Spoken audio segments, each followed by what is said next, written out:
Hi everyone, Adriaan Groenewald here. What a privilege to be with you again. Of course, this is ThinkLead, a global leadership ecosystem, helping leaders remember leadership so that they can think and lead on a whole new level. And today we've got Herman Mashaba, who is a former businessman turned politician, if I can say that. Then he became mayor of Johannesburg and started the People's Dialogue, or People's Dialogue. Yeah, see the lovely background.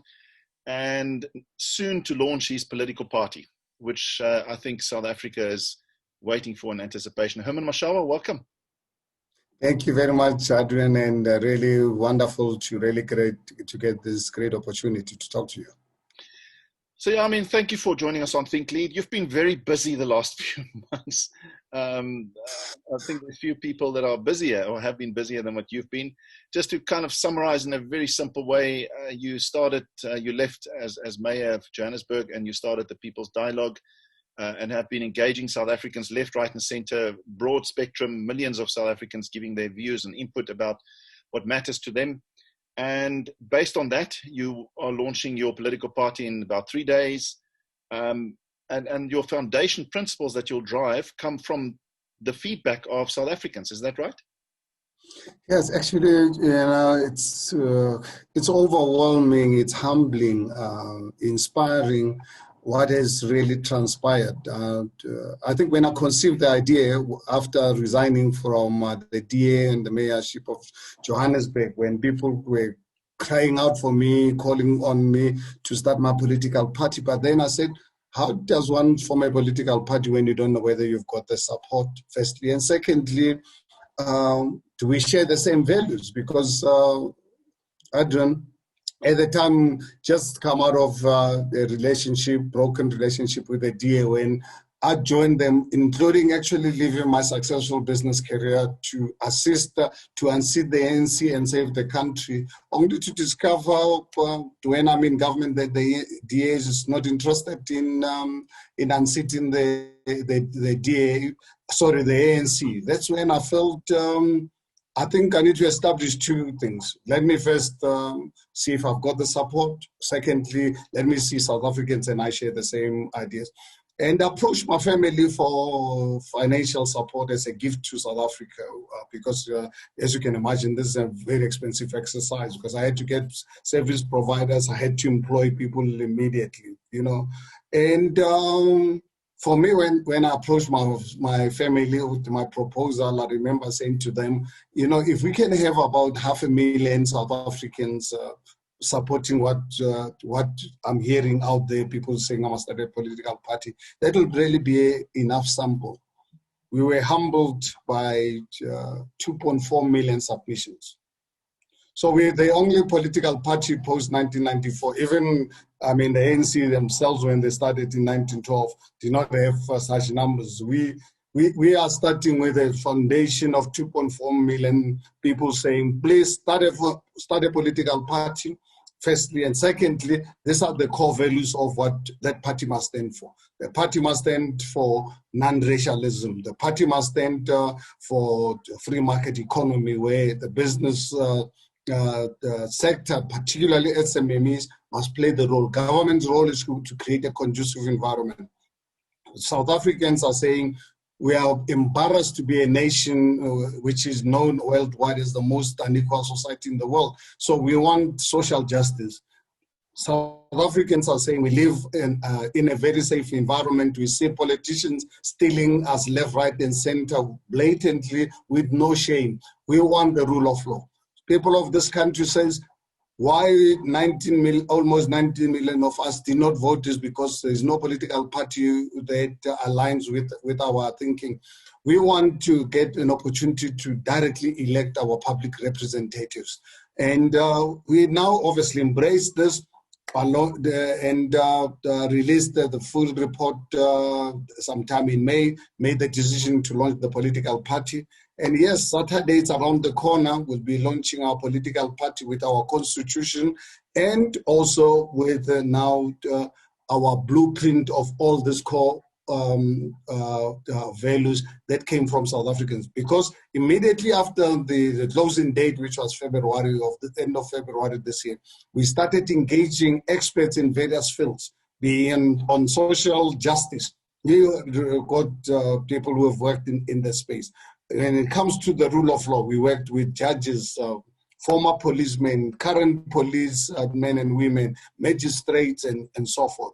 Well, when it came to the business sector, we engaged big and small businesses to give us ideas how we can get them to help us drive economic growth for our country.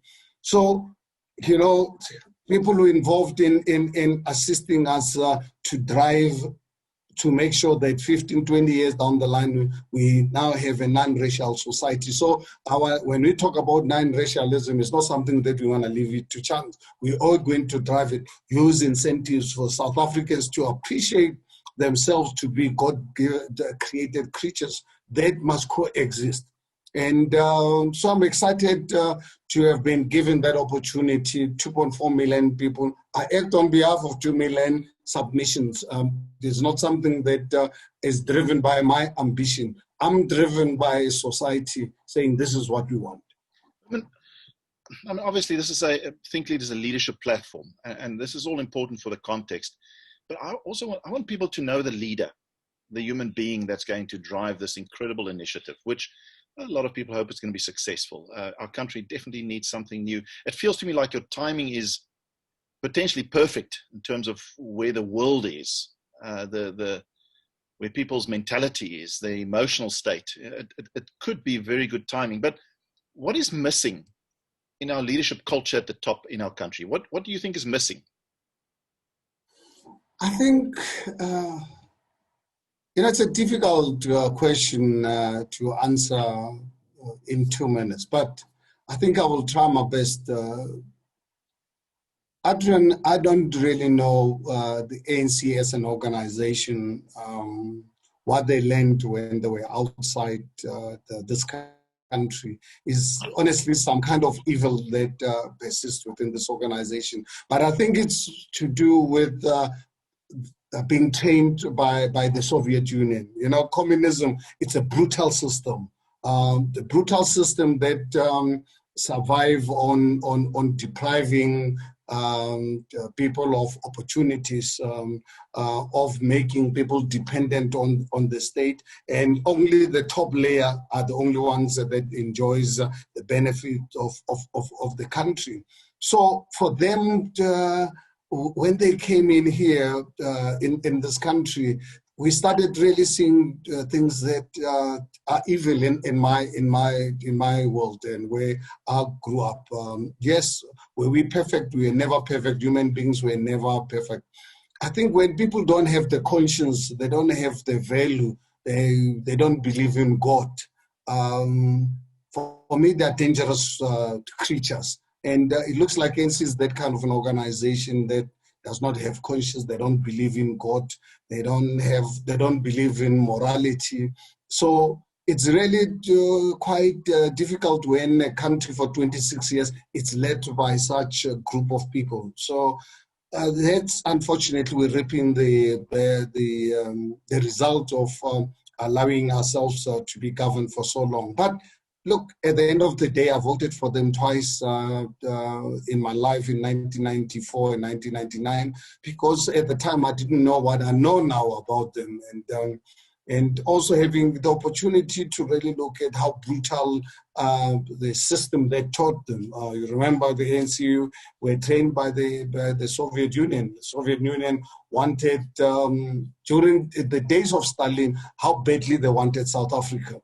So South Africans, more especially the ANC, they were really a main focus of the communists to take over this country.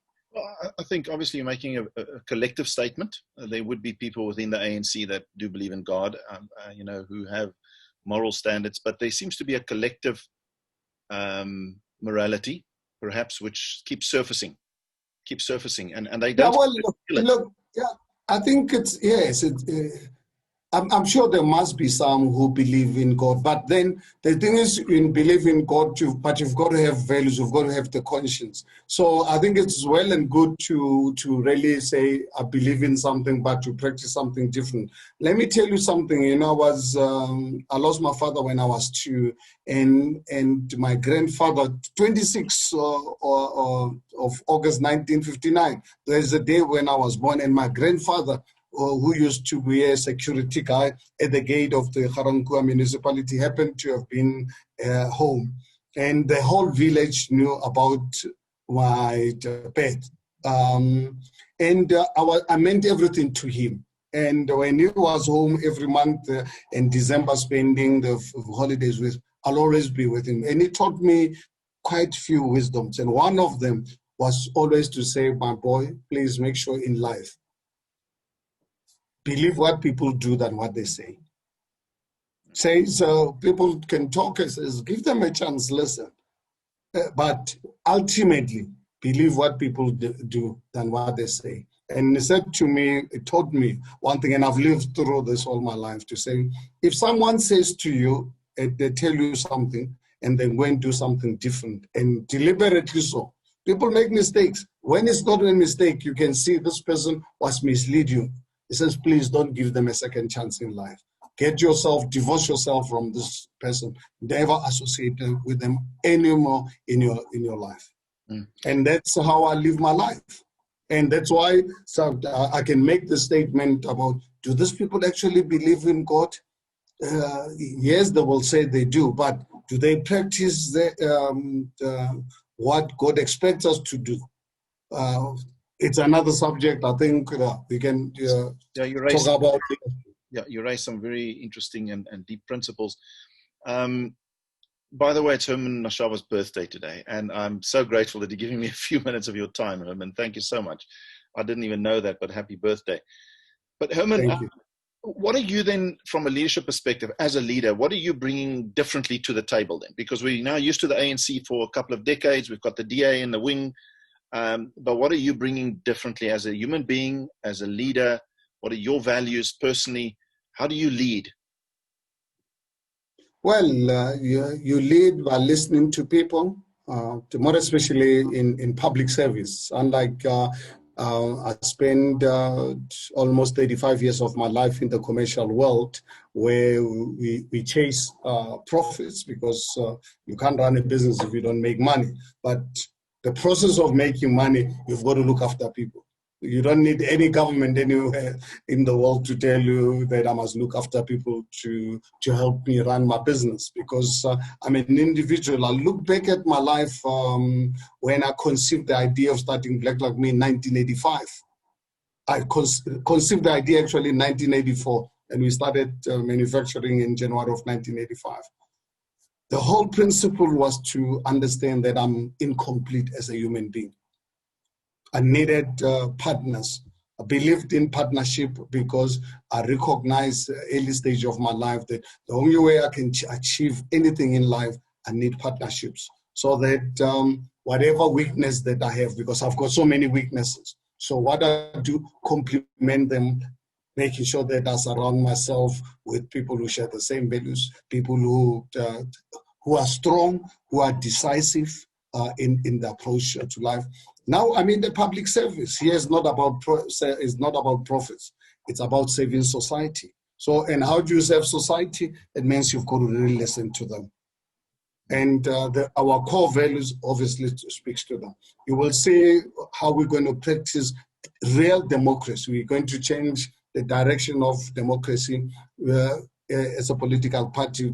One thing I can guarantee South Africans is that we are going to take away the power from politicians, even before we come into government, because our electoral system is going to work on the basis that all our public representatives, even starting now with local government elections, for you to be a councillor, to be a public rep, you're going to be elected by the community, not by us as a political party. For us as a political party, we'll make available, even like here I live in my ward, anyone wanting to be a ward councillor for our party in this ward, we will, obviously, we will have 2, 3, 4, 5, whatever number it is. We will say to you, to Mr. Groenewald, Mr. Mashaba, here is the community, go and campaign. And we will then announce the date of our election, and free and fair election where we invite even independent or observers. Then the community will decide who's going to be the public representative for our party. Instead of, or right now, political parties, they elect, as you are aware, they impose the public reps on society. That's why the allegiance, including the president of our country, where he puts his party ahead of the nation. In our case, South Africa first. No way that you can expect me that I must put my political party or anything ahead of the nation. So the nation, South Africa first, then you can then really serve through our political party. So basically what's going to happen, civil society in this country, and we are educating them for them to realize that the power lies with them. The success of this country lies with them. And that, for me, is going to really drive to embarrass these political parties and actually take away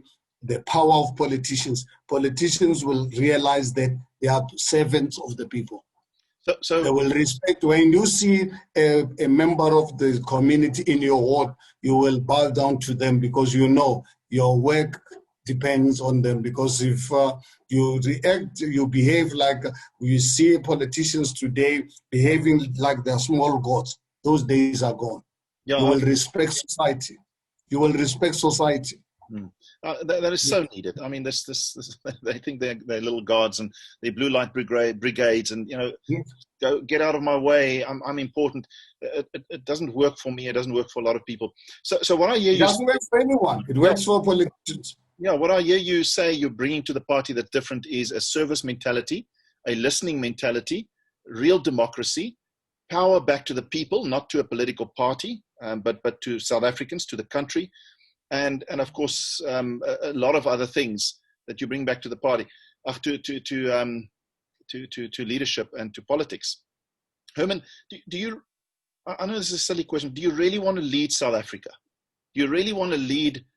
I mean, politics is rife with failure. It's so complex. It's so difficult. The world has changed so dramatically. It almost feels like it's almost impossible to be successful as the leader of a country.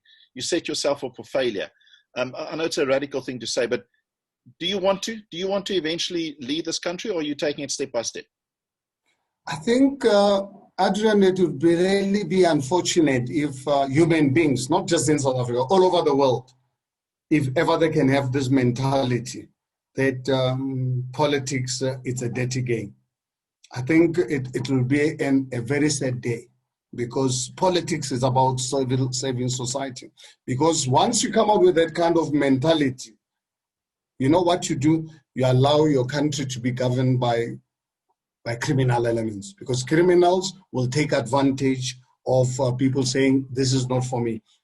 There's just no way politics cannot really be every citizen of the world. The 7 billion people of the world, we have to take responsibility for politics, because politics it's us. It's about the future of our nations and societies. We don't necessarily all have to really be in leadership positions, but actually people who've got the biggest power, that's when you have democracy and you use your vote. When politicians actually know that, you know what, next time, if I don't perform, next time I'm going to be voted out. There's a day when politicians all over the world, and South Africa is not an exception, that's when politicians will respect us. That is when we will bring back the morality. That's when we will bring ethical leadership.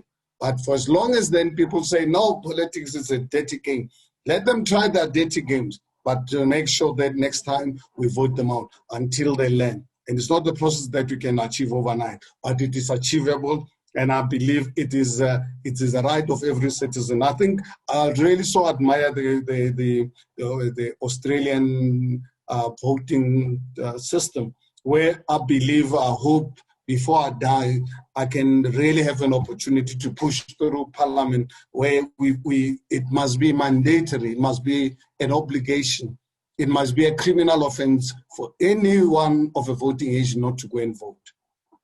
Because by not voting, you're not just failing yourself, you're failing future generations. Yeah. Herman, when you started this dream of the People's Dialogue, there was no COVID-19.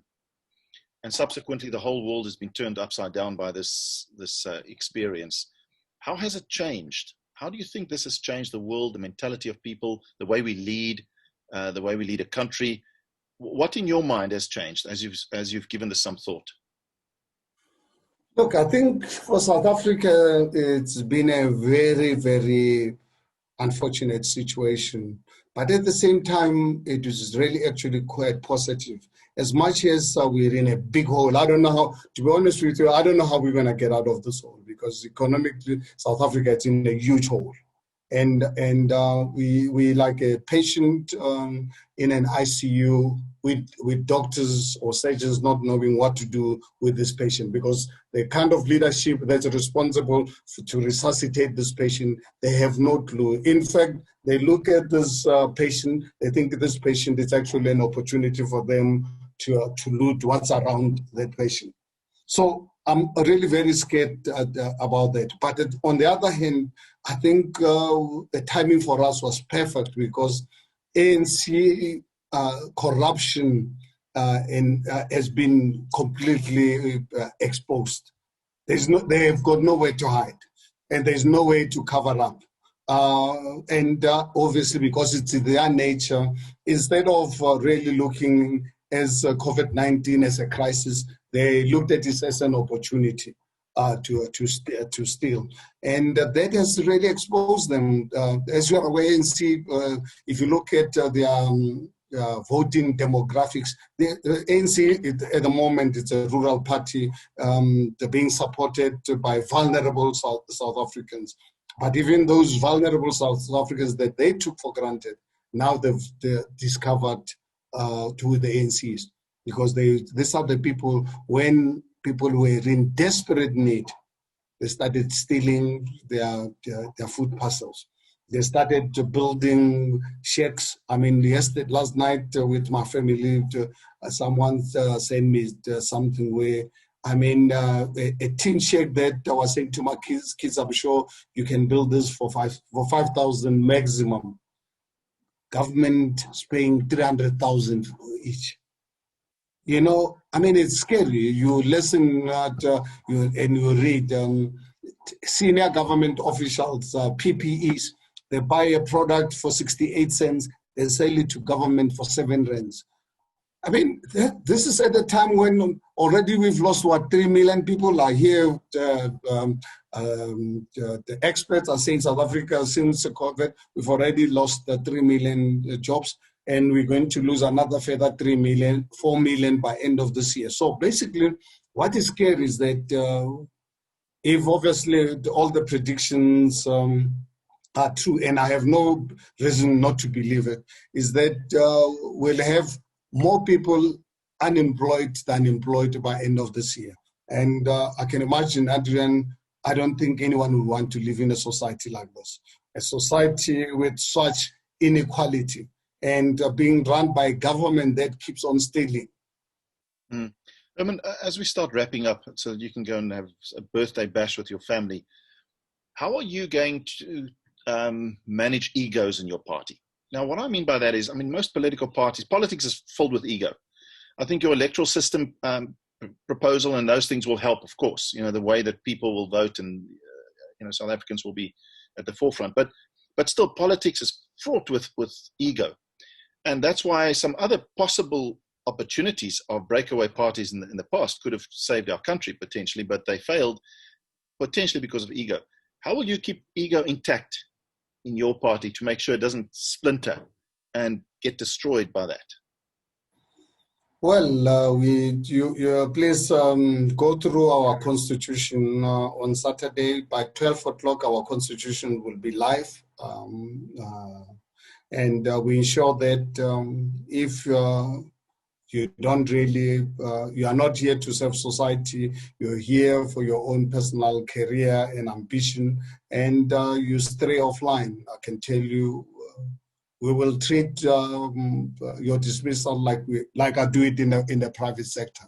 And that's the spirit under which we're going to operate as a political party. You'll have the courts to win the fight with us with, but we've made sure that our constitution is in line with the country's constitution. But we are not going to allow egos. We are not going to allow career politicians to derail our process of saving South Africa and saving its people. Herman, what's your message to business leaders out there, and then to rural South Africans? Not that they would necessarily watch this specific message, but just your final message to leaders watching this, and we'll be playing it over and over in the next few weeks and months. What would you say to South Africans? You know, for the business community in particular, and I think let us all take the responsibility for the mess that is created by the ANC, because business leaders in this country, I don't know, for whatever, they can explain themselves as to why they were so scared of the ANC and allowed the ANC to come to this level. I think, and I urge business community to say, please ensure that politicians do their political work and you run a business. You have no reason whatsoever to be scared of politicians. Let the politicians be scared of you, because you are the taxpayer. Without you, there's no government, because government, you can't have government without the resources. So the mistake that people made, I think, for me, perhaps is because of, obviously, the apartheid era, business people felt guilty. I think I'm saying to you, please free yourselves. You don't have to feel guilty any longer. And allow ANC to do what they've done to this country. Or anyone, even us. There's no reason why you should really feel guilty any longer. Do what is right for this country.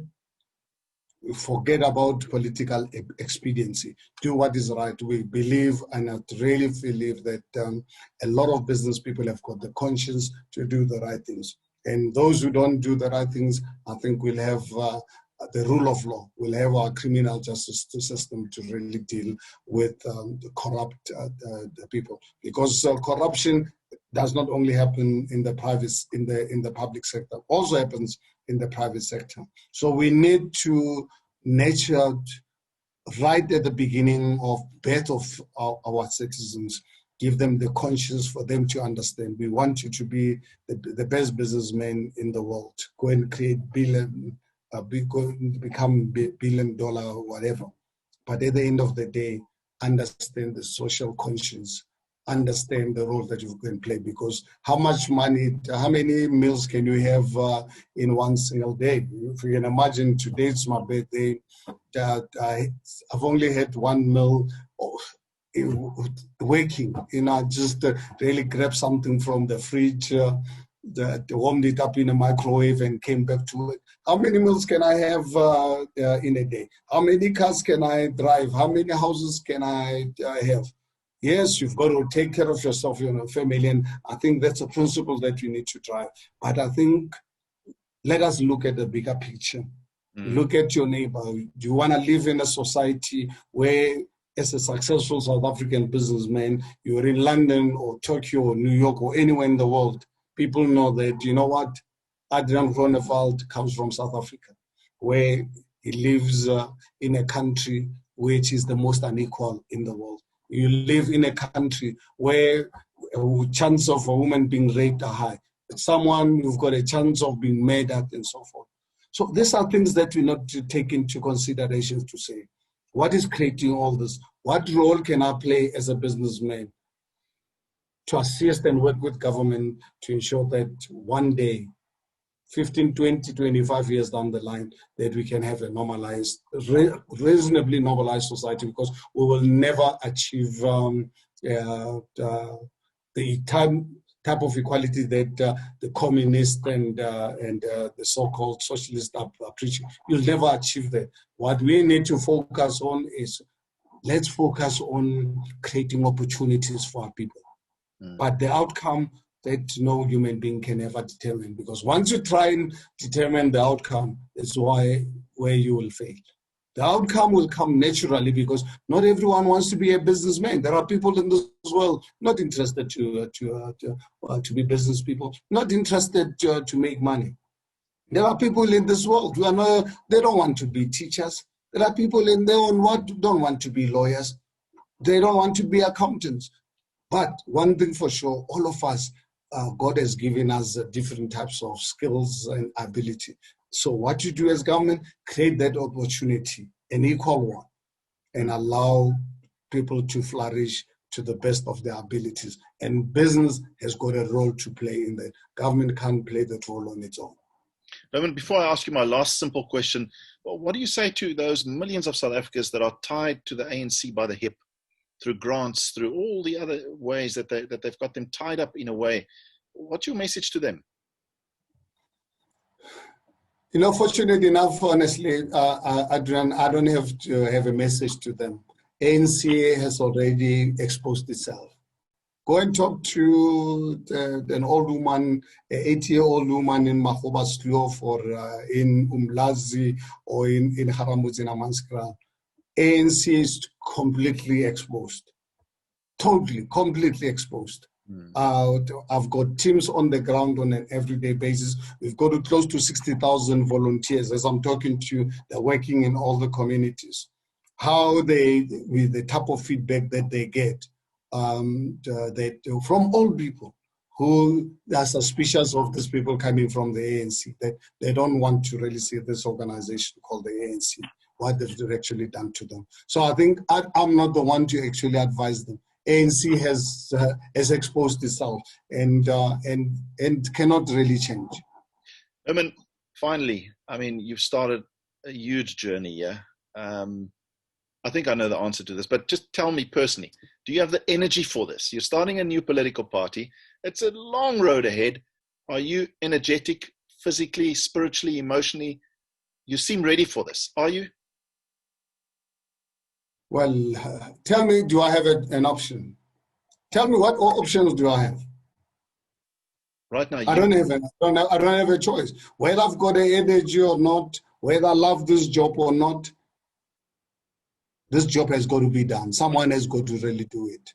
And I take my privileged position because not many people are in a position that they can actually do this job, be unemployed and be able to put money behind saving the country. Very few people in the world have got this kind of privilege that I've got. And someone has got to really do it. So is it an enjoyable job? But this is not a kind job. This job, it's a brutal job. But one thing for sure, the rewards exceed by far. Exceed by far. I will send you a clip right now of the Lily Mine victims, the families and the miners. Yep. Sent me this morning a clip. They sang a birthday message for me, and then one of the mothers of one of the victims spoke. I'll send you that clip, and then that's when then you cry inside, because I'm a human being. I cry inside because when I accepted to assist them, to get them the best lawyers, I wasn't doing for anything than to get them justice. And I'll send you that clip right now as soon as you're done. You can really just listen to that. Get someone, obviously, you can get the singing of the happy birthday, but you must listen to this woman. So it's the mother of one of the victims. They've been camping outside that mine for over a year now. For over a year now. That container has been underground for over 4 years. Our own government lied to them that that container cannot really be retrieved. Now, we're at a stage where our lawyers are on this case. That container is going to be retrieved to one of these days, because that container is retrievable. So government of South Africa needs to explain to those families, to South Africa and the world, why they came out with a claim that that container cannot be retrieved. Herman Mashaba, founder of the People's Dialogue, about to launch your political party. Can't wait. I don't know if the name is out there, but can't wait to hear it. And just personally from me, I'm a sort of an objective leadership activist out there, but if I put my stake in the ground to a certain degree, you're a good man. I know you are. I've had a few associations. You're someone who believes in a higher power than yourself. You're approachable. You're authentic. You're human. One can sense your heart that you really want to make a difference. And I wish you, from the bottom of my heart, absolute the best. And certainly, I know that you're going to make a difference as I sit here. And I wish you all the best. Thank you for joining us on ThinkLead. Thank you very much. I'm going to give it my best shot. My grandfather taught me that everything that I do in life, I must do it to win. That's Herman Mashaba on ThinkLead. And of course, that's a global leadership ecosystem helping you remember leadership and to think and lead on a whole new level. All the best. Bye-bye.